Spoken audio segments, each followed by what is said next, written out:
Well, Karen, good to be with you. I mean, I would say the big takeaway from yesterday is that the race is fully joined. Both Biden and Trump won big, racking up, as you just pointed out, enough delegates across Super Tuesday states to make this a two-person race. So they both had big days. Having said that, they both showed weaknesses yesterday that are going to dog both of them, it seems to me.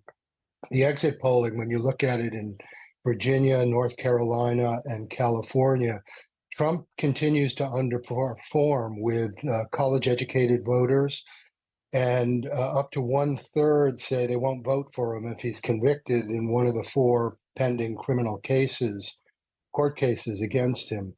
Biden is also showing some weakness. We saw that again yesterday in Minnesota, where the uncommitted vote was roughly 20%.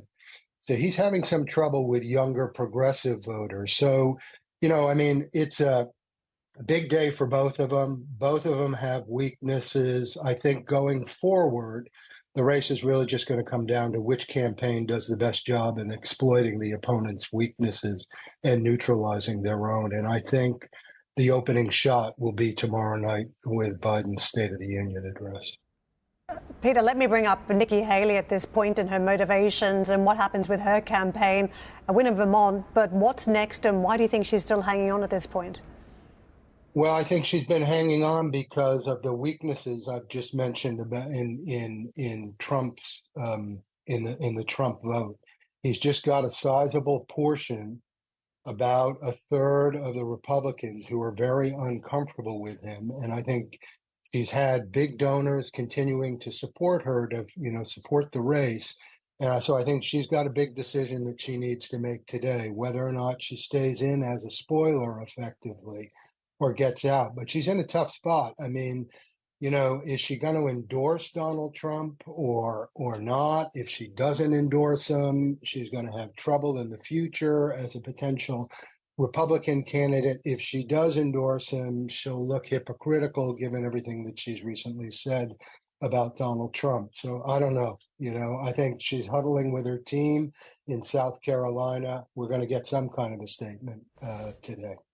Peter, good morning to you, sir. I don't want to jump to the 5th of November prematurely, but my understanding is it's about the purple states. It's about Arizona, Georgia, Michigan, Nevada, Pennsylvania, Wisconsin as well. How are the two front-running candidates, because they're still just candidates at the moment, how are they polling in those key purple states? If you look at it, first of all, we need to point out the polls in those states are not particularly reliable right now. It's spotty and so forth. But in general, Biden has lost some ground and Trump has picked up some ground. So it reflects what you're seeing in the national polls, with Trump up somewhere between 2 to 5 points, depending upon which one you look at. Having said that, Biden enters this race with a sizable financial edge. He doesn't have the distractions of Trump's legal problems. He's got the power of the presidency at his fingertips. And, I think you're exactly right. It is going to come down again to those few states. I think especially the states in the old manufacturing belt like Michigan and Pennsylvania and Wisconsin. And I think the key there is whether it is truly a two-person race or whether there are third-party candidates or an independent candidate that eats into either Biden or Trump's margins.